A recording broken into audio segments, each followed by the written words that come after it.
رسالت امام نے فرمایا خدیجہ ایسی قبول کی، ایسی قبول کی، اللہ نے امامہ کی تیری نسل میں رکھ دی ہے، اب قیامت تک کے لیے تیرے ہی بیٹے امام ہو گئے، اللہ نے تیرے بیٹوں کو امام بنا دیا، اللہ نے تیرے بچوں کو جنت کا سردار بنا دیا، اللہ نے تیری بیٹی کو جنت کی سردار بنا دیا۔ جب رسول بی بی خدیجہ کو یہ فضائل سناتے رہے، بی بی مسلسل روتی رہی، روتی رہی، روتی رہی۔ رسالت امام نے فرمایا خدیجہ کہ اللہ کا یہ احسان کم ہے؟ بی بی نے سر پیشانی زمین پہ رکھی، فرمایا شکر اس پروردگار کا جس نے میری کنیزی کو قبول کیا، اور شکر تیرا جنہوں نے مجھے یہ غلامی اور کنیزی کا شرف بخشا۔ لیکن اگر یا رسول اللہ جتنی کنیزی میں نے کی ہے، اگر پوری زندگی جب سے میں آپ کے گھر آئی ہوں میں نے بہترین لباس نہیں مانگا، میں نے بہترین خوراک نہیں مانگی، میں نے اچھا بستر نہیں مانگا، یا رسول اللہ جو لے کے آئی تھی وہ اللہ کے دین پہ لٹا دیا۔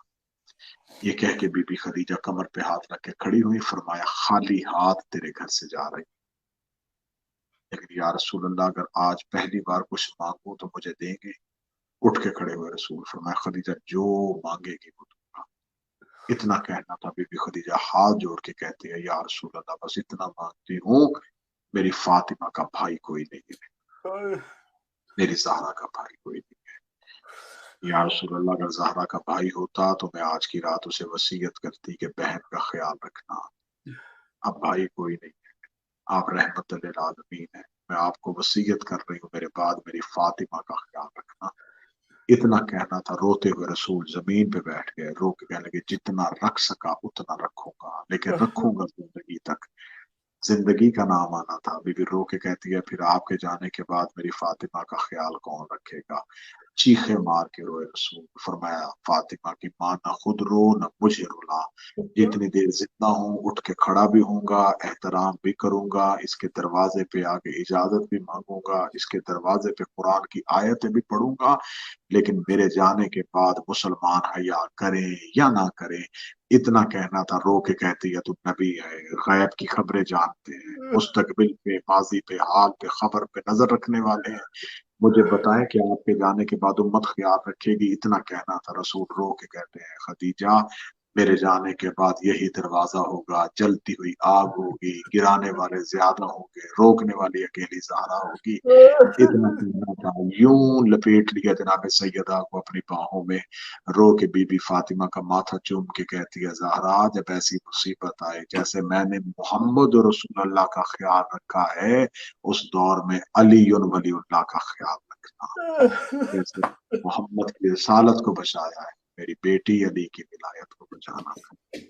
اللہ لعنت اللہ علی القوم الظالمین وسيعلم الذين ظلموا أي منقلب ينقلبون۔ میرا مالک ہماری اس محنت عبادت کو قبول و منظور فرمائے، مولا ہماری کاوش و کوشش کو قبول فرمائے، جو بیمار ہیں ان کی شفا عطا فرمائے، جو بے روزگار ہیں انہیں روزگار عطا فرمائے، بے اولاد اولاد عطا فرمائے، جو پریشان حال ہے ان کی پریشانیوں کو دور فرمائے، جو مقروض ہیں ان کے قرض عطا فرمائے، جلد از جلد ہر مومن کو کربلا کی زیارت نصیب فرمائے، روضہ رسول کی زیارت نصیب فرمائے، جنت البقیع کی زیارت نصیب فرمائے، مرے حسین حسین کرتے اٹھے علی علی کرتے، قبر میں علی کی زیارت ہو، حشر میں مولا حسین کی شفاعت ہو، آخری سانس تک مولا علی کی ولایت پہ، مولا امام حسین کے زداری پہ قائم اور استقامت عطا فرمائے، ہمارا شمار رونے اور رلانے والوں میں فرمائے، علی ولی کی گواہی دینے والوں میں فرمائے، ہمارا شمار امام حسین کے زداروں میں اور جناب سیدہ کے دشمنوں پہ تبرہ کرنے والوں میں فرمائے،